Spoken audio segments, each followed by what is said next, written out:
Hi everyone. Before we begin the sequence today, a little brief introduction.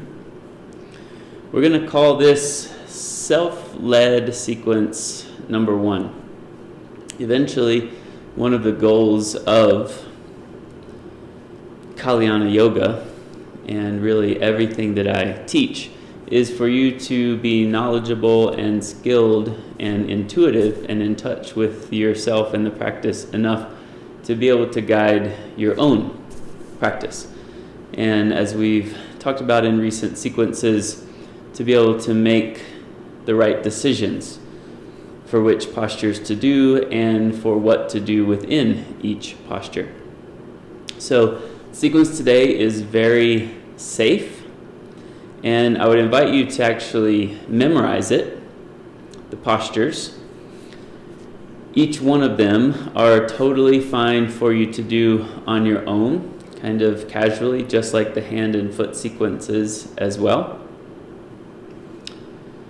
But there are many different variations within these postures. And that's where the freedom of choice is going to come in. So remember that there are different reasons to choose different things. Eventually, it's just listening to your body and simply following along what your intuitive guidance or interior impulse says to do. It's very important in that regard to differentiate between listening to the ego or fear or poor conditioning or the mind versus your actual body, your actual system that's now more and more communicating appropriately to you. Also, another approach is Pratipaksha Bhavana. So if there's a particular way of doing the pose or a particular pose itself that's kind of against the grain of what you would prefer and you know it would be good for you anyway to do it, then that's how you make a good decision. On the other hand, if you are really needing restful, restorative, more passive postures in sequence, then maybe you go with that. You don't always have to go against the grain. Also, within the pose, there's active and passive versions. Also, within the pose, you can play with the edge, play with the sweet spot, look for the restriction, look for the sensation, and manage the intensity in order to elicit the appropriate response. But never go against the direct intuitive signals of your body once those come online more and more, and never overdo it, never come from an ego place or a performance place. Always err on the side of safety.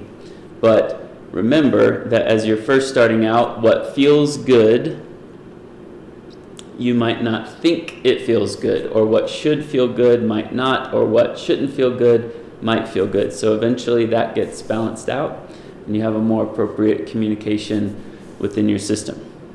So again, memorize this sequence, do it really as often as you like, and you can do it without the recording. You can do it sometimes in silence, sometimes with music on, sometimes casually, sometimes watching TV, sometimes with people around, sometimes alone. You can even play with the time of it. You can take just one of the poses, really focus on it for an extended period of time. You can extend the sequence to twice the length, to 2 hours, or you can shorten it to 30 minutes. Or throughout the course of a given day, maybe you take each of the poses here and there, a couple in the morning, midday, afternoon, evening, depending on if it's your day off or what else you have going on in life. So, with that in mind, start with your legs up the wall. And within legs up the wall, you have many different options. I want you to decide whether your head is on the bolster or not. And then once you decide that, decide whether your arms and hands are by your side, or extending back overhead, or fingers interlaced. And then once you find that, decide whether you're going to approach it more actively or more passively. Remember, passive means muscles relaxed, body surrendered under gravity against the ground. Active means a little more engagement in your muscles, like extending your elbows actively, spreading your fingers actively. You could also choose to turn your head right or left if your arms are back overhead or your fingers are interlaced. If your arms are by your side, then no need to turn your head. So go ahead and get that set up. Make your choice or let the choice be chosen for you. And as we begin,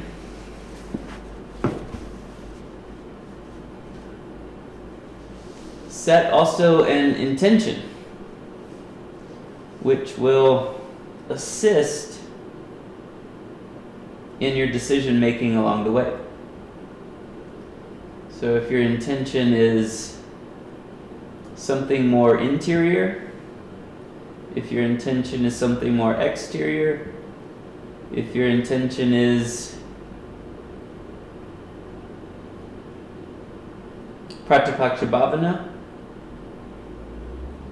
something more active where otherwise you would prefer to be more lazy, or vice versa. If you're more high-strung, maybe you take it more passively. Or the intention is to pay attention to the edge and just go up to the edge. Or the intention is anything that we've worked on so far in any of the sequences as far as focus, awareness, sensation, feeling, observation, etc.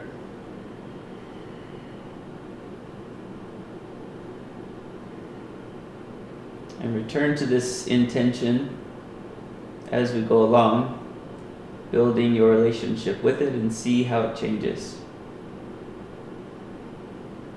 And see how it informs the practice and what decisions you're making.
I'd invite you also to stick with whatever choice you've made in a given posture, unless your intuitive senses and your body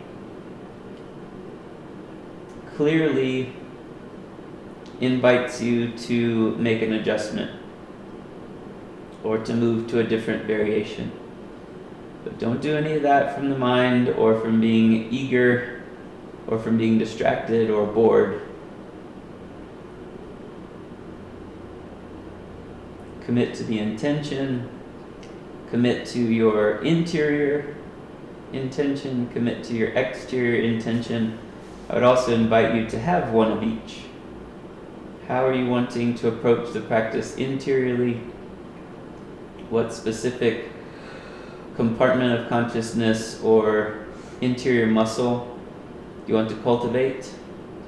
And how do you want to approach it exteriorly? More active, more passive? That can also kind of shift as you go along as well.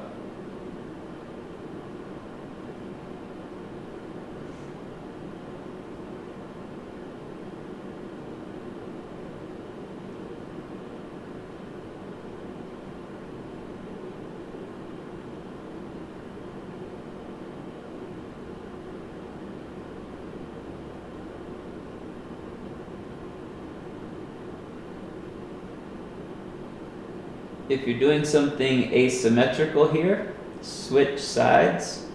So either switching the interlace of your fingers, turning your head to the second side,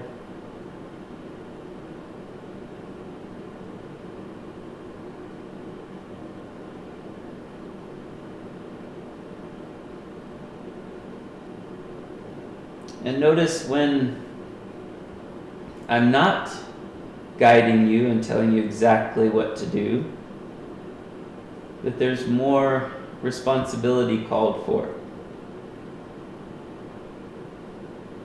To really stay connected and attentive, participating, rather than just blindly following along what the teacher says. Becoming more and more your practice.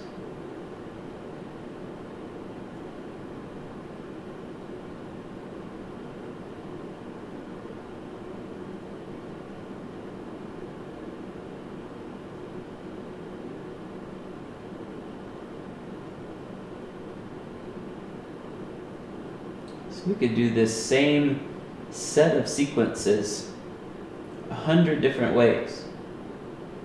Very simple, some of the most basic postures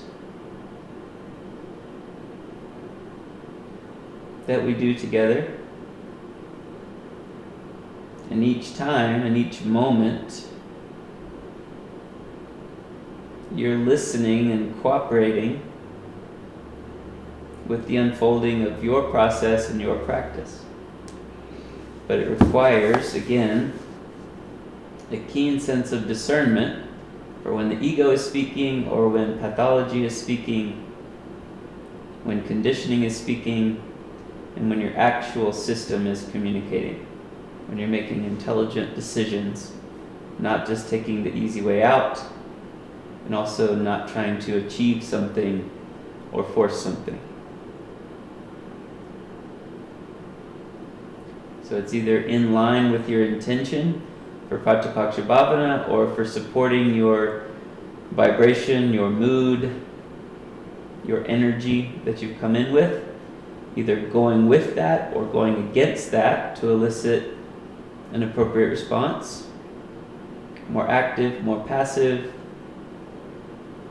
both interior and exterior components, operative and working.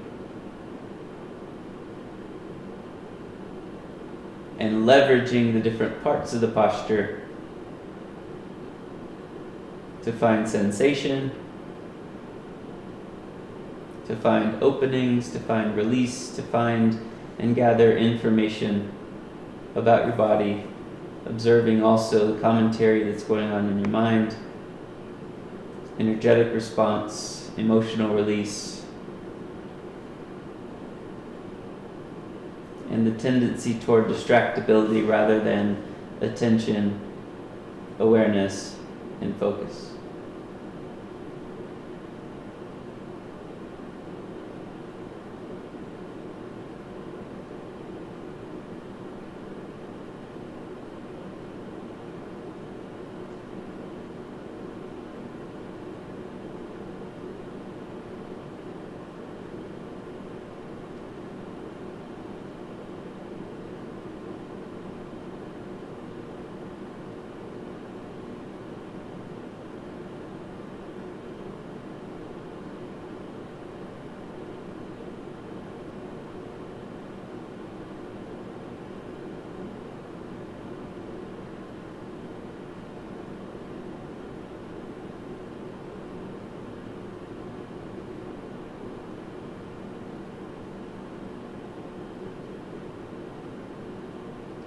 Good. If you've turned your head, return to center. Take your time releasing the pose, arms, hands, etc. And then eventually make your way off the wall, up to seated in Sukhasana, either on the floor or on the bolster, legs crossed right over left. Here, of course, options are standard Sukhasana or perhaps right foot on left knee if you like. Stacking your shins. One option is, of course, to stay upright with your torso in a neutral upright position.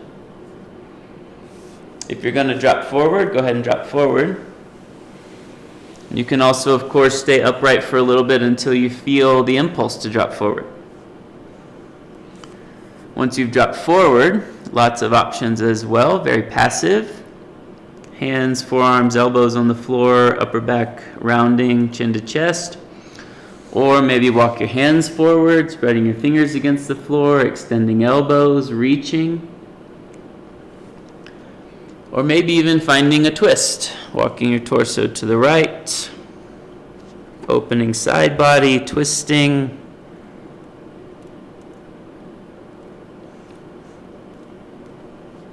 Or any combination of these. And see if you can move more into a feeling mode. Feeling that discernment, decision-making process,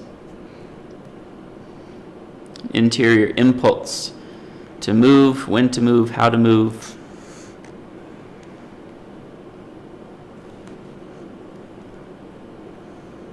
And for now, if you're doing something asymmetrical, then I'll cue you to switch. But when you're on your own, you can either time it, which would be like a more masculine approach, exactly half and half, for whatever amount of time you're holding the pose, or more intuitive, which would be a more feminine approach. It doesn't have to be the exact symmetrical amount of time each side.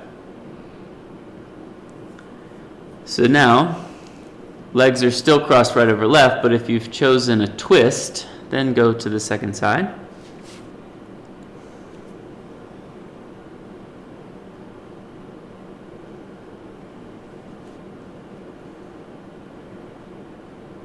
And again, feel free to change it up as long as it's not from fidgeting or distraction or avoidance.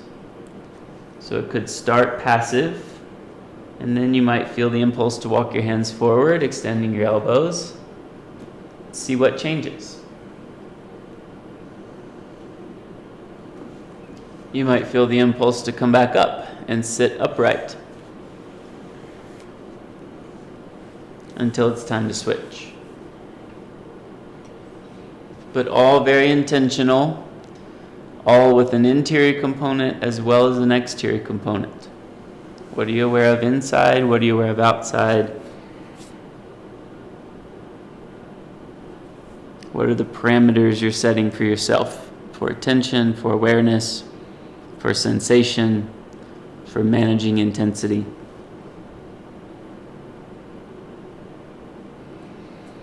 If you're twisting, come back to center.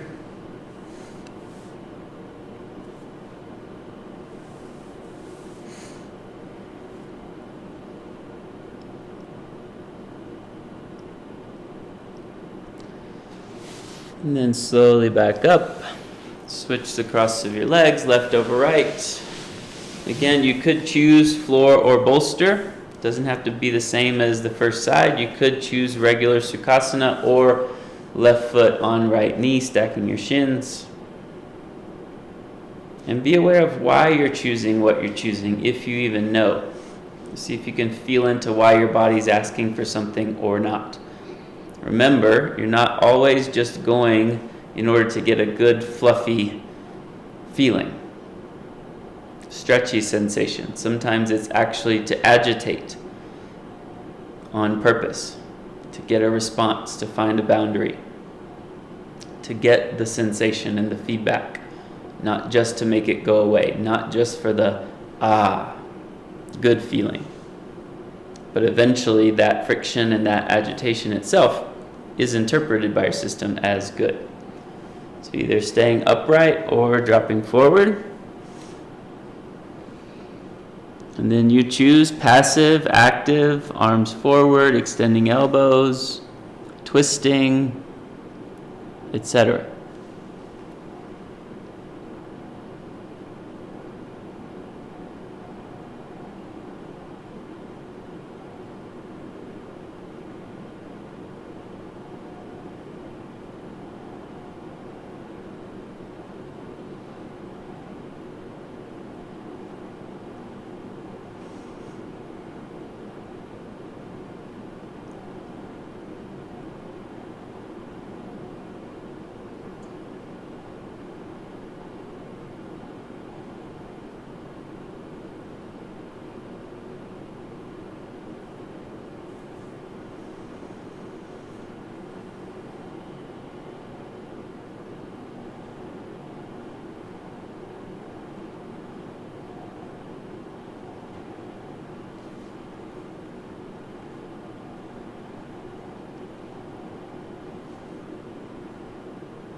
If you're twisting, switch sides.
If you're twisting, come back to center.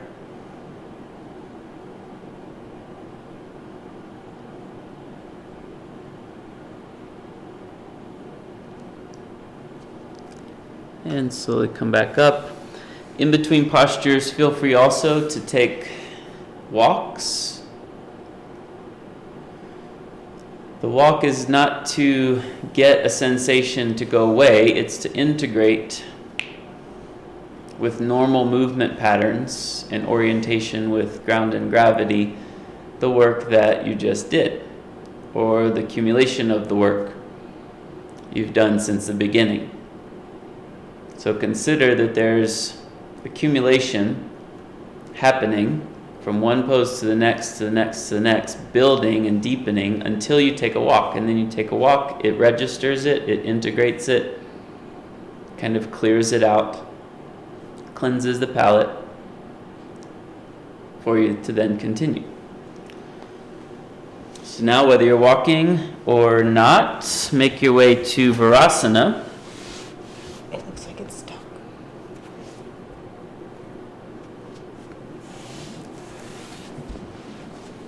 I'll just keep it going. So remember,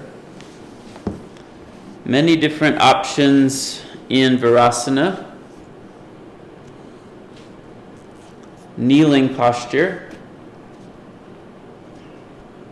Feel free, as always, to fold your mat in half if you need extra padding.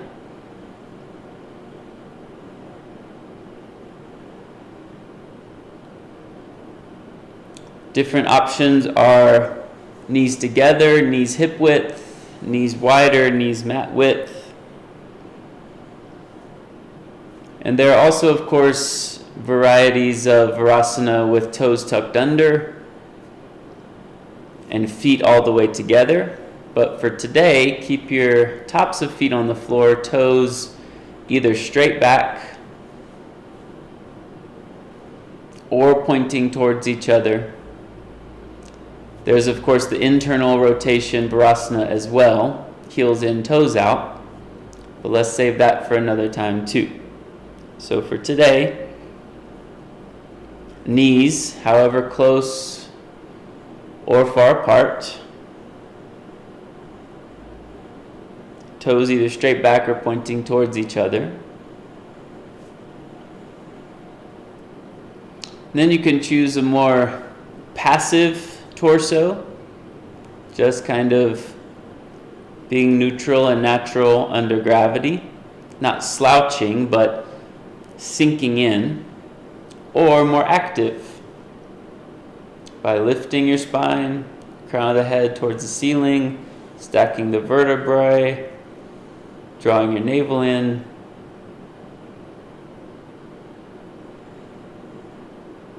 Sitting with more intentionality and integrity. You could also choose either upright torso or leaning back, elbows on your bolster.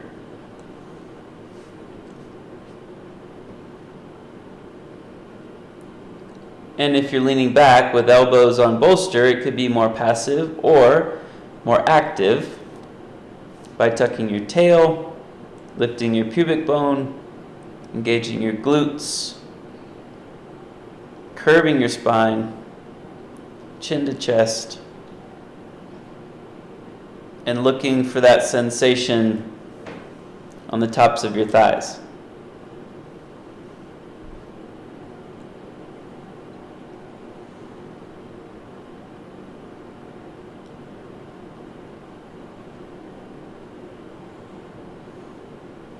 Check in again with your intention.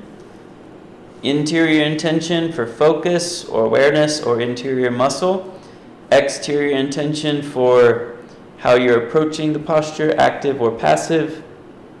How much intensity, sweet spot, edge, sensation.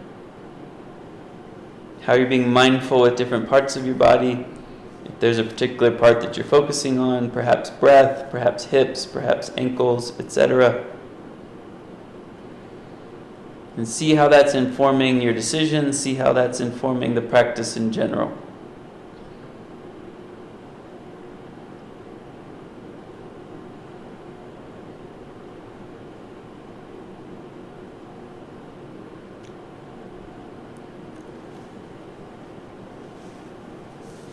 And notice again, when you are given freedom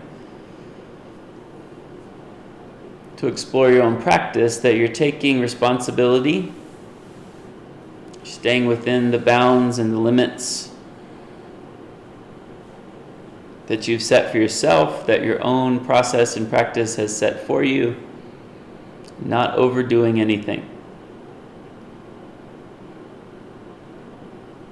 Challenging yourself where you need to be challenged, taking it easy where you need to take it easy, knowing the difference between intuition, body communication, and ego, and conditioning or fear, or trying to achieve something.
Good. Either stand up and take a walk, or make your way to a standing forward fold, Uttanasana.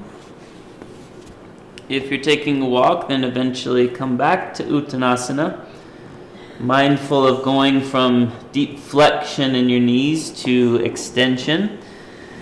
Choice here.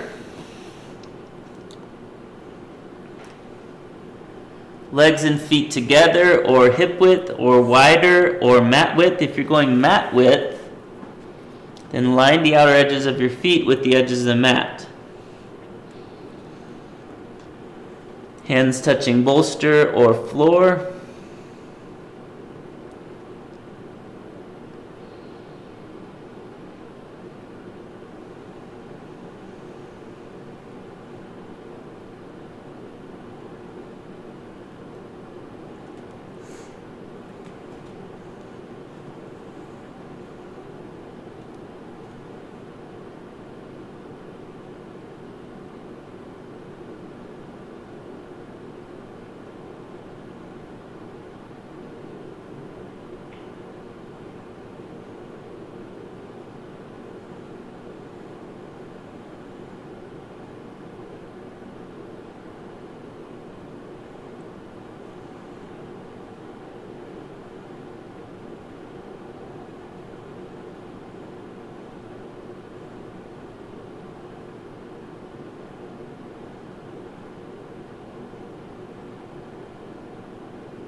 Another self-guiding, self-led principle is to notice how distractible you are or how focused you are. Notice how connected you are. Kind of like in meditation practice, anytime you notice that you're not implementing or engaging the technique or the anchor, you have to get good at noticing that. And just because you notice doesn't mean you then have the ability to bring it back. So then the ability to bring it back, the ability to resume, the ability to guide yourself or be guided by yourself. It's just good information for kind of the status quo or your typical MO, instead of just being told what to do and following along blindly.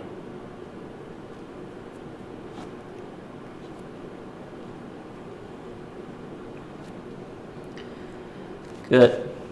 Either keep your legs and feet the same distance apart or feel free to adjust closer together, further apart, no wider than mat width, because then that becomes a different posture altogether. And have a few rounds of lifting head and gaze, extending the spine, looking forward. Either palms down or fingertips, just not hands on your shins. And then dropping down again. It could be passive, or you can make it more active, rounding your spine, chin to chest, pressing your hands down. A few rounds of that. You can synchronize the breath with it if you like. Inhaling on the way up to extend. Exhaling on the way down to curve and flex.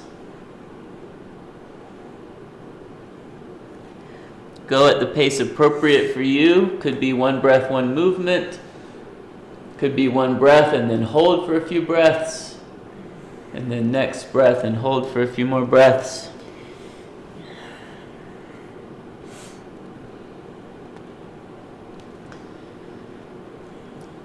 Two or three more rounds of that, depending on how fast you're going. Refine it each time, more connected each round.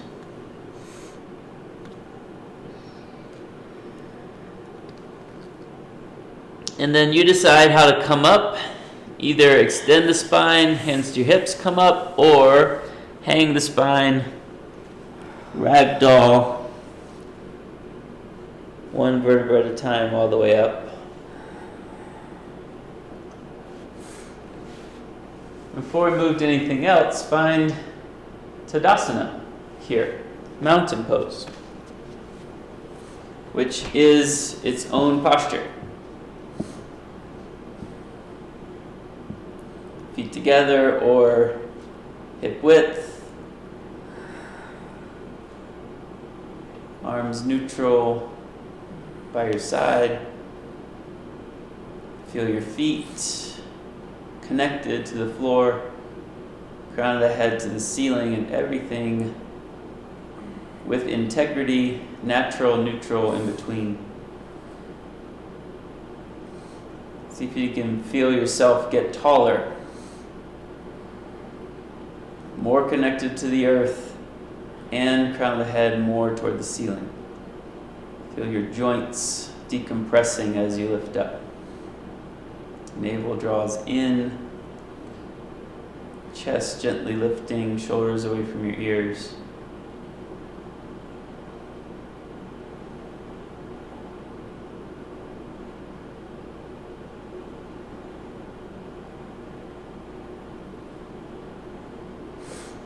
And then take a walk if you like to take a walk. Then eventually come on back to having a seat on the floor. Legs spread wide, Upavishta, either on the floor or the bolster.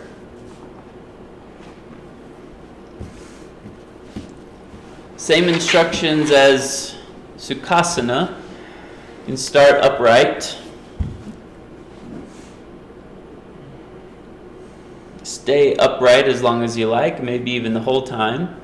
And then make a conscious decision whether you're letting your legs and feet kind of just be neutral, or if you're consciously bringing the center of your heels on the floor.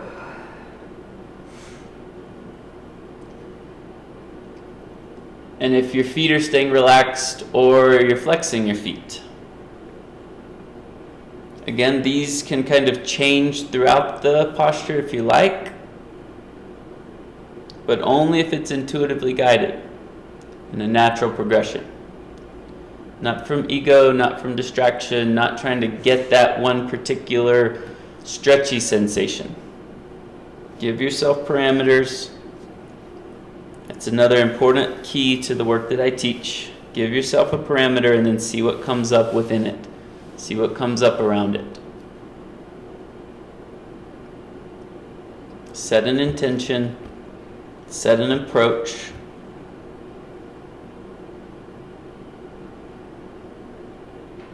And then see what response is elicited.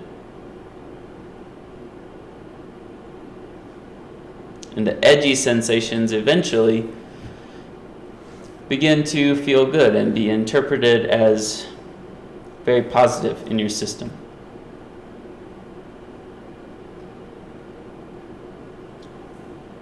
So if you're dropping forward, go ahead and drop forward. Again, passive or active.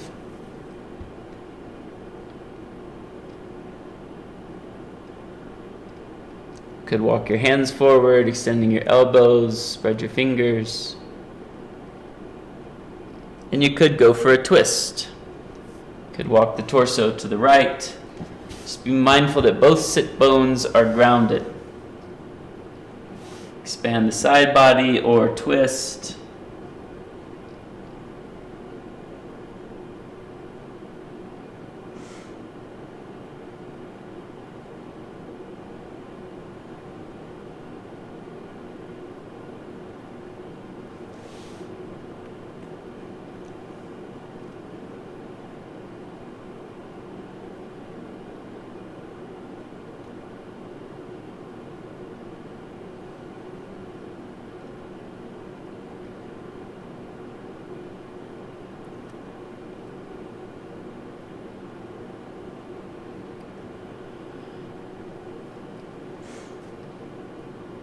Discipline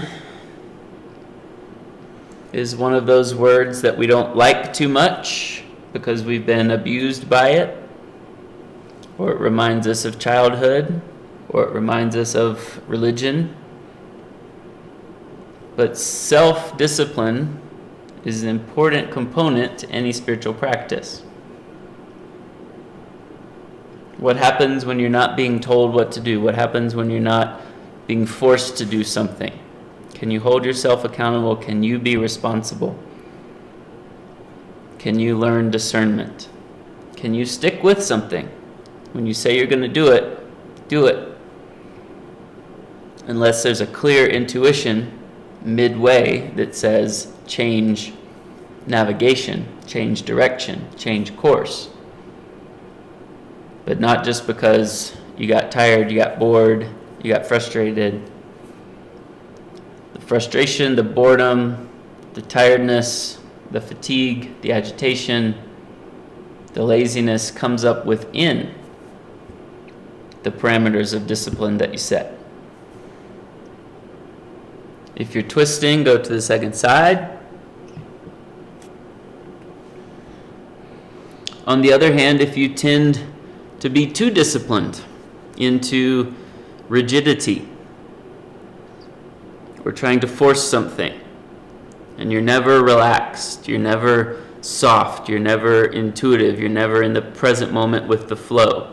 It's always following a schedule, always looking at the clock, always doing things a certain way, following some rules, whether imposed by yourself or others. Then a Pratyapakshabhavana practice for that would be to listen to the present moment. Don't have a plan. Don't have a rule for once. And that would be an appropriate approach to practice. On the other hand, if you're always kind of free-flowing, neither here nor there, never making a plan, never sticking to anything with commitment, and thinking that makes you spiritual, then a good Pratipaksha Bhavana practice is to stick with something. To set parameters. Give yourself a discipline to commit to stay accountable to be responsible to.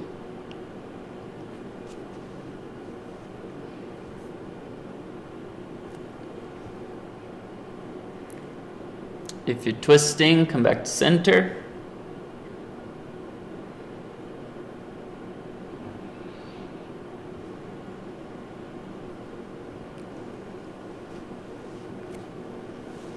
And come back up. Make your way onto your back with a strap.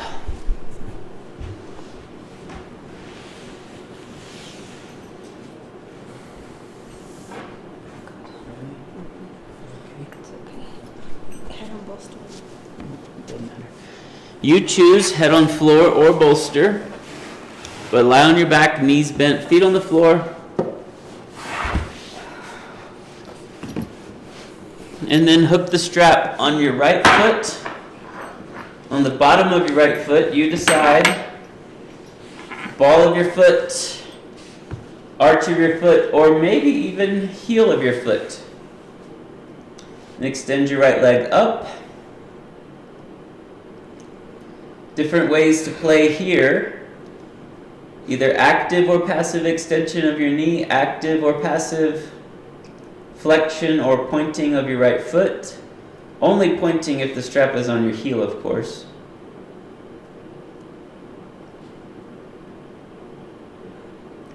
Decide based on your exterior intention for sensation and how you're approaching the physical body, what angle your right leg is, how far it's coming to your right shoulder. Then decide either keep your left knee bent or extend your left leg.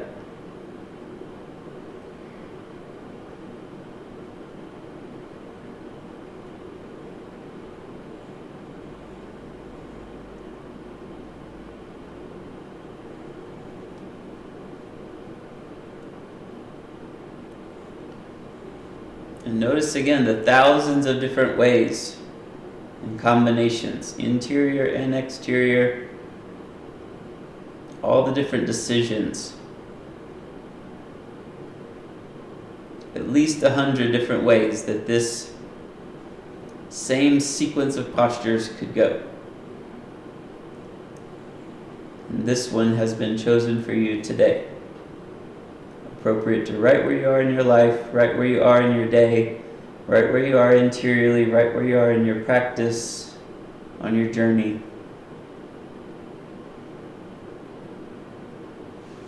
Another option is to explore right leg crossing to the left, whether left knee is bent or not.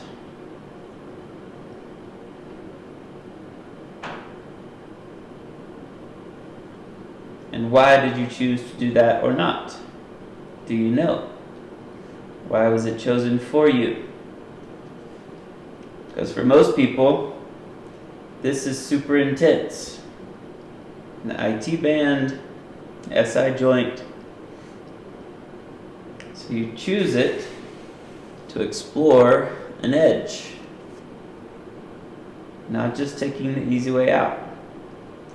But again, on the other hand, if you're always looking for the edge, if you're always looking for intensity and thinking that always means better response, then maybe soften this time.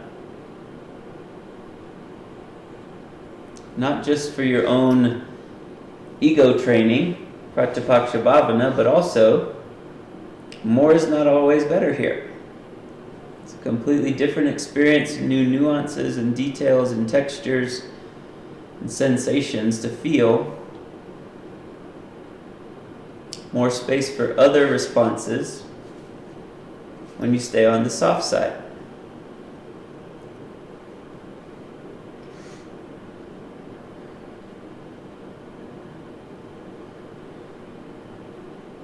Remember also other options to play with the intensity here is to pull on the strap more, particularly if it's on the ball of your foot or the arch. Pull on the strap without moving your leg further. That changes the sensation.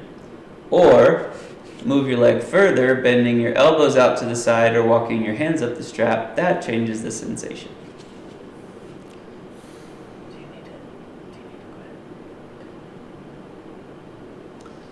Good. Release and switch. Same options, same exploration. But it doesn't have to be the exact same as the first side.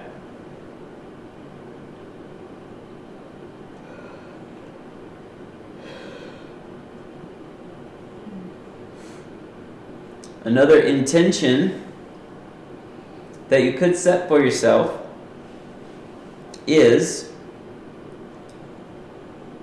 to make left and right sides symmetrical. Meaning do the same thing on both sides, but then feel how they're each different, because each side will be different. So do the same thing on both sides, but see how each side responds differently to the same thing. Same with timing. You could choose to time it the same on both sides and see how that same time brings different responses.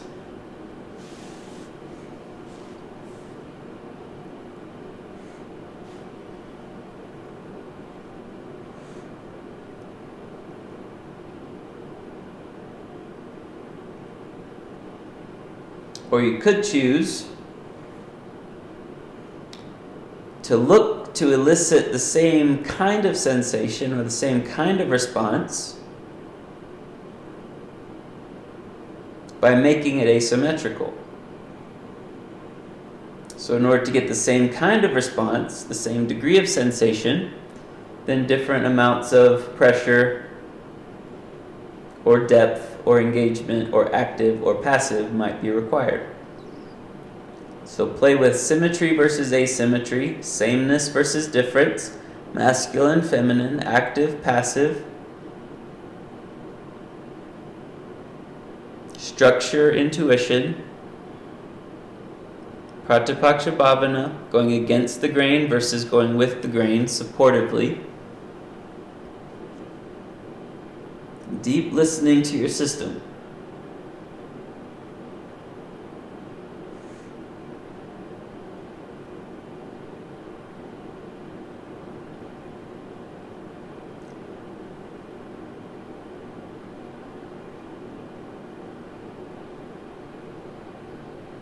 Very good. Release. Grab your right knee, pull it in. You decide. Pull it to your right shoulder or center chest or left shoulder or anywhere in between.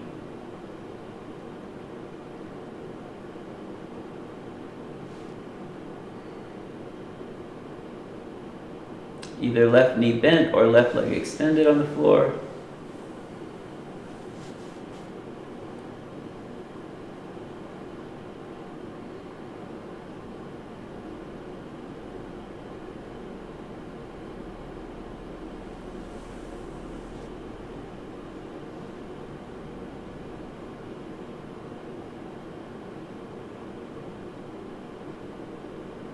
And switch.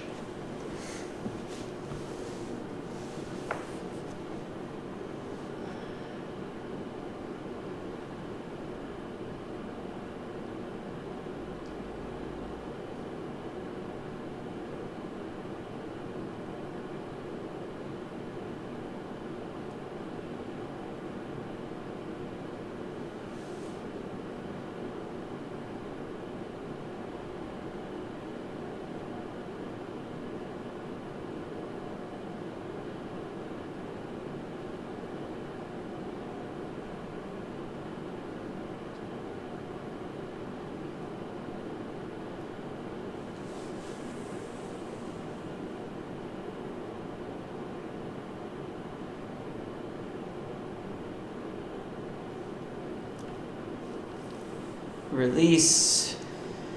Legs in Baddha Konasana, soles of the feet together. Then you decide, head on bolster or floor. Fingers interlaced or not, arms overhead, arms by your side. You can also decide active or passive here, whether that's extending your arms actively and spreading your fingers, or moving your low back down towards the floor actively, or everything passive, or a combination of both in different areas of the body. Remember, active and passive doesn't have to be the whole body all at once. Lots of different things happening in different parts of the body, so you can differentiate it active and passive.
And either stay here or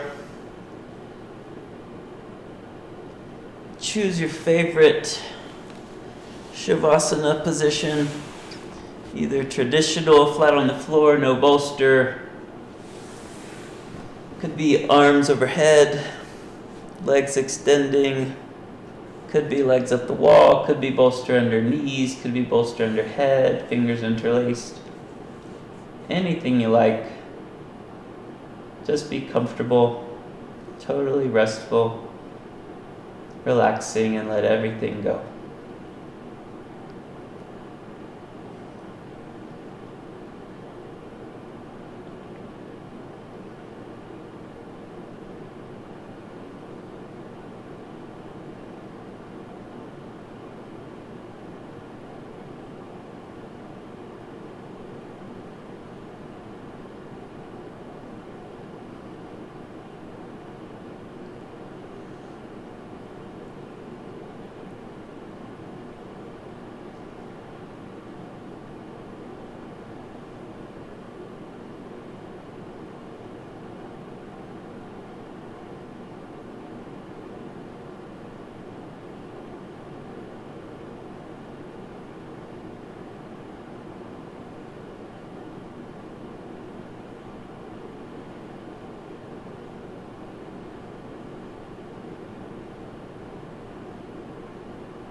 begin moving.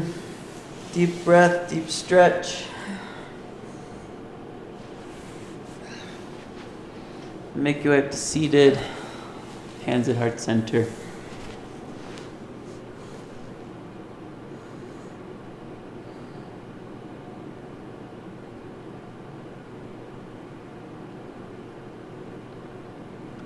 Namaste. One final remark. Remember, it's not just about what's comfortable and easy, but sometimes what's comfortable and easy is the appropriate choice, and what's comfortable and easy changes over time. Very good work, everyone. Keep it up.